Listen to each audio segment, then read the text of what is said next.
All right. Well, tensions are high. I wasn't expecting this, but they're not high in the Middle East. Well, they probably still are, even though Trump organized this ceasefire between Iran and Israel.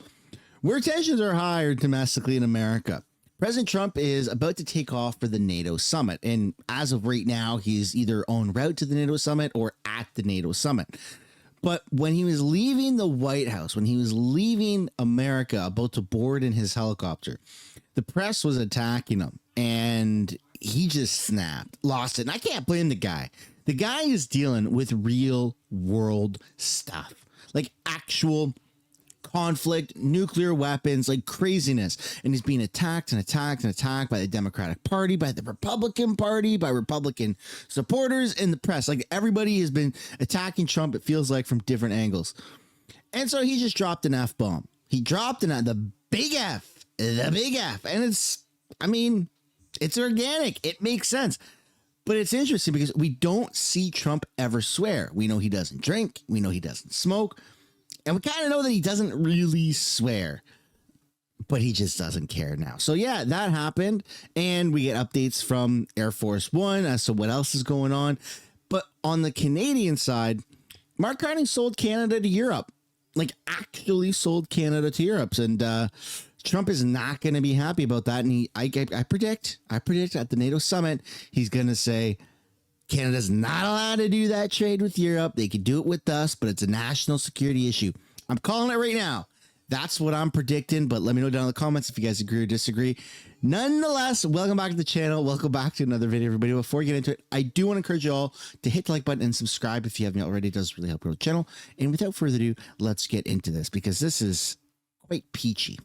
Violated the peace agreement and the ceasefire agreement. Do you believe that Iran is still committed to peace? Yeah, I do. They violated it, but Israel violated it too. Are you questioning if Israel is committed? Israel, as soon as we made the deal, they came out and they dropped a load of bombs, the likes of which I've never seen before. The biggest load that we've seen. I'm not happy with Israel. You know, when I say, okay, now you have 12 hours, you don't go out in the first hour and just drop everything you have on them. So I'm not happy with them. I'm not happy with Iran either. But I'm really unhappy if Israel's going out this morning because the one rocket that didn't land, that was shot, perhaps by mistake, that didn't land. I'm not happy about that.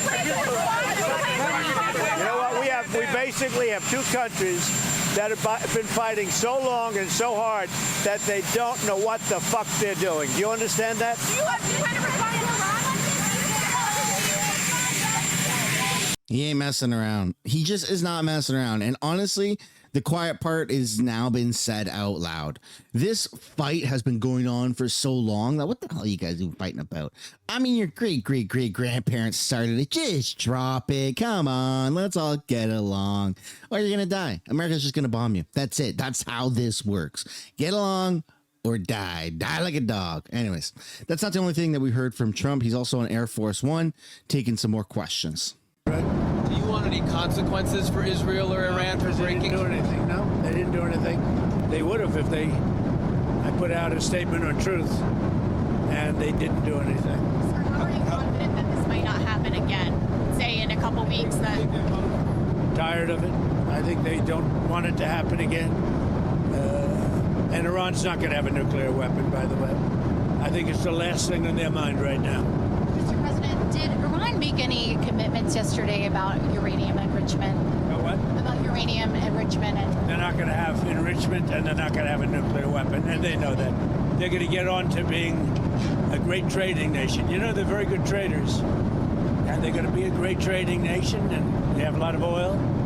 They're going to do well. They're not going to have a nuclear weapon. So did they promise? The last thing on Iran's mind right now is nuclear weapons. Can you clarify what you meant when you mentioned regime change in your Truth Social post the other night? Which?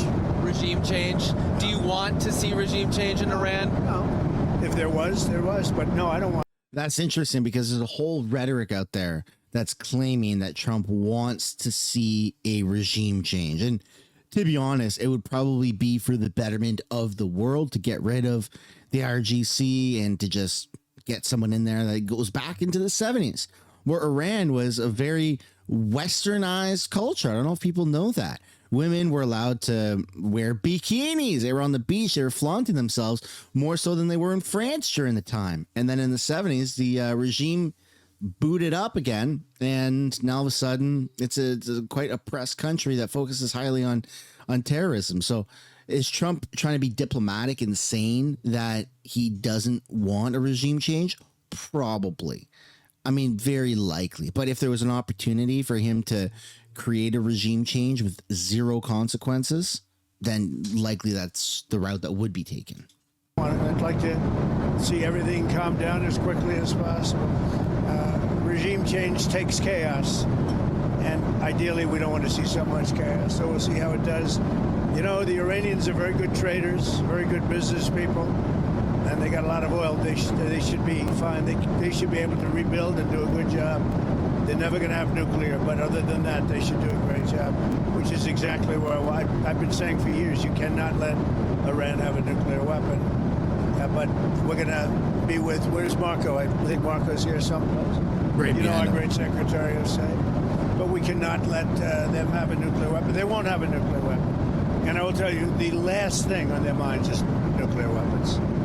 They don't even want to think about nuclear. And our B-2 pilots made this all possible. They had a magnificent hit in the dark of night with no moon, no light, no nothing. They hit the target perfectly, wiped it out. And the press is very disrespectful. I saw CNN fake news going, well, maybe it wasn't a perfect hit, it was perfect. They said maybe it did destroy it. We agree, it did destroy it, but maybe it could have destroyed it more. No, it couldn't have destroyed it more. Everyone hit. And it's very disrespectful to those great geniuses and patriots that flew those planes through tremendous danger. So CNN and MSDNC are a disgrace. I agree. When it comes to wartime and stuff like that and military operations to that extent, you're either in or you're out. And it's about being patriotic. It's about hyping up our troops, in this case, American troops. It's about hyping up the operation and being pro-America. And CNN just proves time and time again that they are anti-America. They're anti-Western culture. All they ever do is criticize and bash Republicans. It's so weird. It's such a politicized media outlet. People are fed up with it. People just want the truth. It was a perfect hit. It was phenomenal.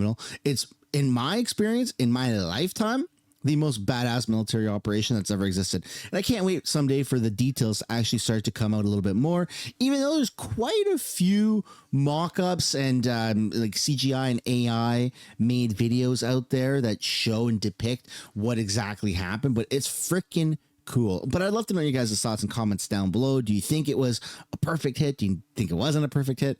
Let me know what you guys think.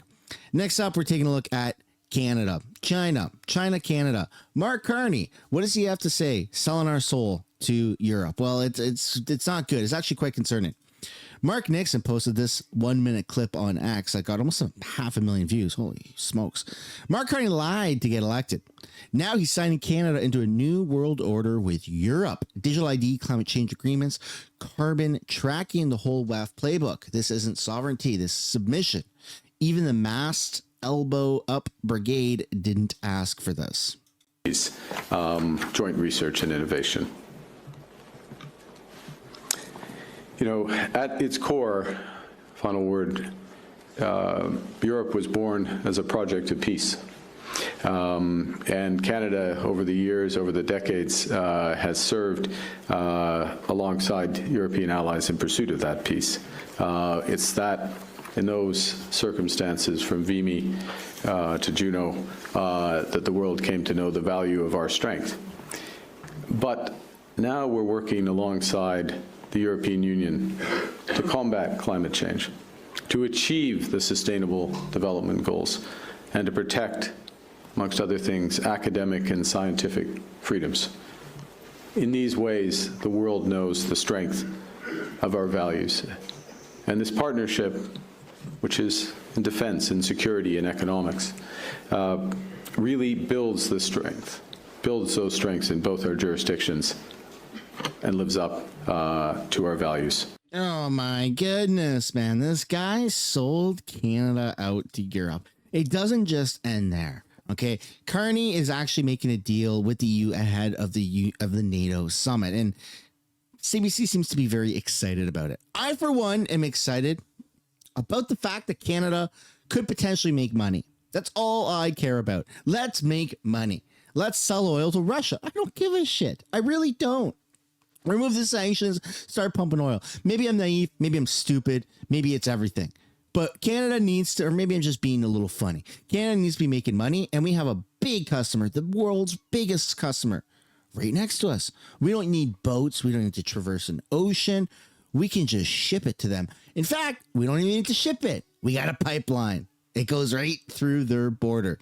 America is the biggest customer of oil and gas, and especially ahead of any precautionary World War III moves that they are taking, they need oil and gas more than ever, So why are we going to them? Why are we going to Europe? Well, this is the problem that everyone is scratching their head over, other than fake news CBC. See, Europe is the love child of Mark Carney. Mark Carney was a banker in Canada and then went over to the UK and then made all of his ties over there, the eastern part of the world. That's where he prefers to be. You see his face glow up. He smiles, ear to ear, shit-eating grin whenever he meets his old buddies, his old pals from Europe. I think that this is almost worthy of investigation. Someone go tell Moose on the Loose to investigate this and add this to his Moose book. I'm joking, buddy. I love your work. Because the ties that Mark Carney has to Europe is just, it's disgusting. It's disgusting that we are selling our souls to Europe. Anyways, let's take a look at the video. Here we go. As Canada's ties with the United States fray, Prime Minister Mark Carney moves to strengthen ties with Europe.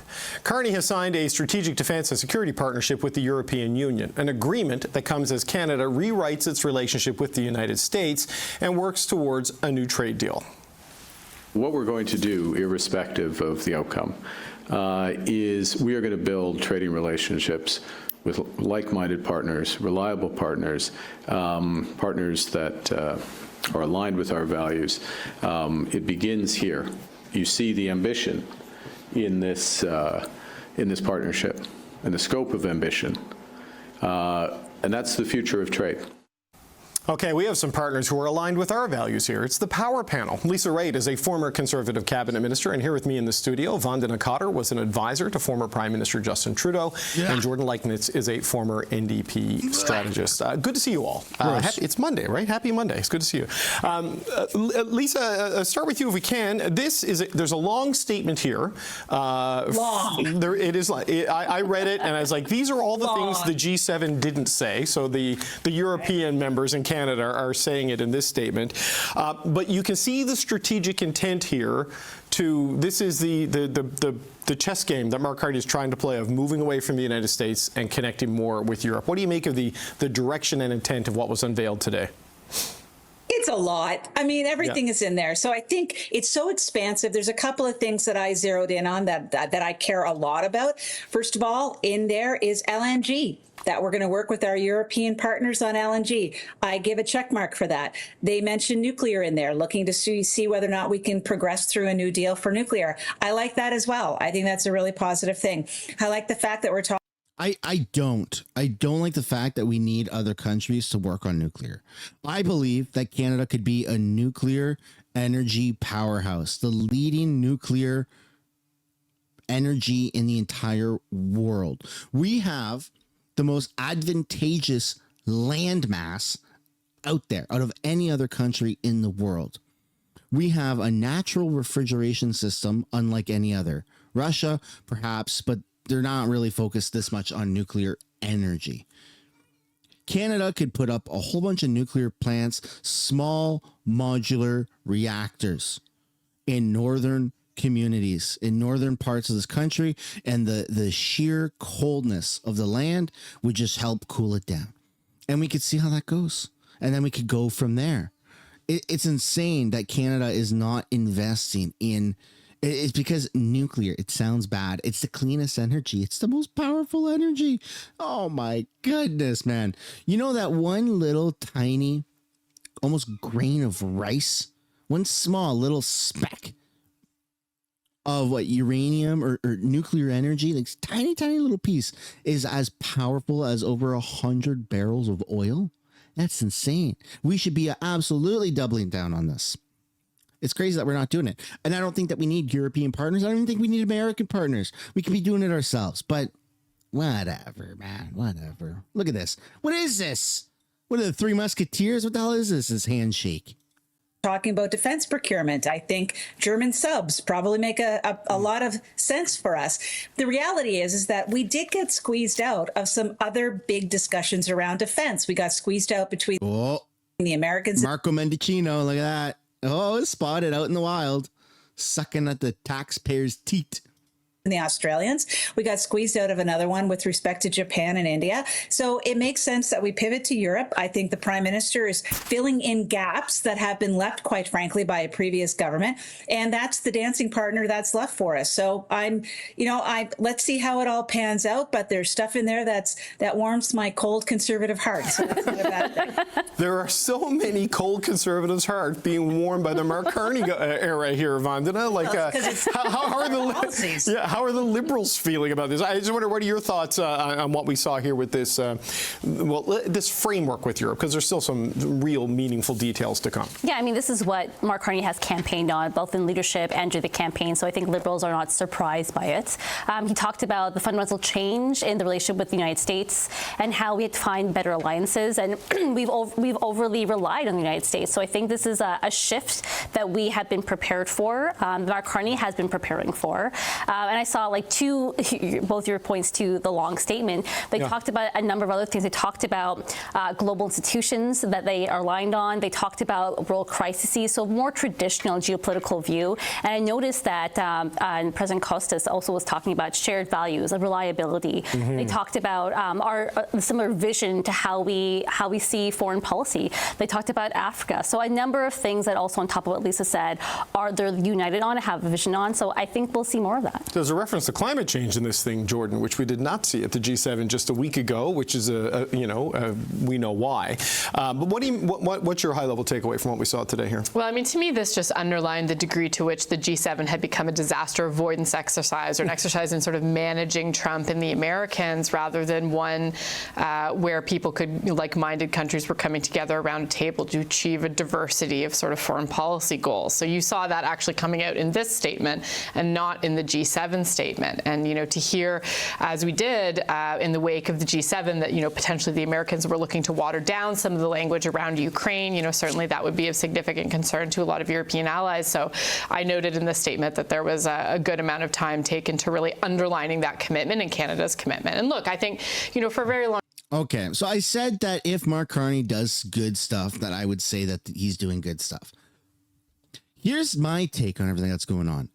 Some of the things Mark Carney is trying to do aren't inherently bad. They're good ideas. Investing in our defense to hit 2% of our GDP in his first year as prime minister. If Pierre Poilievre did that, I'd be screaming from the rooftops, that's our guy. So I'm not inherently upset that he's doing that. In fact, I've come out and said, I think it's brilliant. But where is the money coming from? That's like a huge thing. Is he cutting social programs? Because the left, even the NDP, is radically against cutting social programs. At least they are if it's Pierre Poilievre doing it. So are they for the Liberals doing it? Because they've been pretty silent about that. And investing in nuclear, I think is good. If Pierre Poilievre was doing this, I'd be screaming from the rooftops going, yeah! But I don't think we should be relying on other countries to do that. We've overly relied on other countries for trade and for a lot of things. And we've proven that when push comes to shove, when sanctions this and COVID that and blah, blah, blah, blah, blah, relying on other countries is just a disaster waiting to happen. So I agree with investing in nuclear, but we should be investing it here ourselves, not in the Indo-Pacific region, like whatever the Liberals and Trudeau started to do. We should be investing it here. We should be building small modular reactors here in Canada, in the north. Give jobs, bring attention to the country. Like it's a win-win-win scenario. So I agree with the concepts of what's happening. I don't agree with the execution and how they are happening. But hey, leave it up to the Liberals to continuously mess it up. I think that we are on a better path than where we were with Justin Trudeau, but not necessarily a fixing path for Canada, because we still don't know what the budget is. We still don't know how much money this guy is in a deficit, because again, where is the money coming from? Social programs are still out there. $10 day daycare is still being heavily subsidized. Oh my goodness. I got a story about that. That's for another video. Holy crap.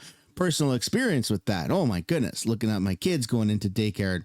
Wow. It's heavily, like, ridiculously subsidized. Again, more on that in another video.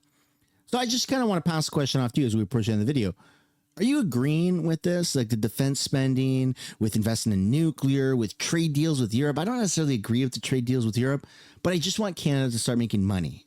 And maybe Trump going to the NATO summit is going to be a way for him to bridge the gap between you can't just make deals with Europe. You got to make deals with America. So we're going to see how this plays out. Again, decent ideas, things that Pierre was pro, but just the execution of it, I feel like, is not in our best interest.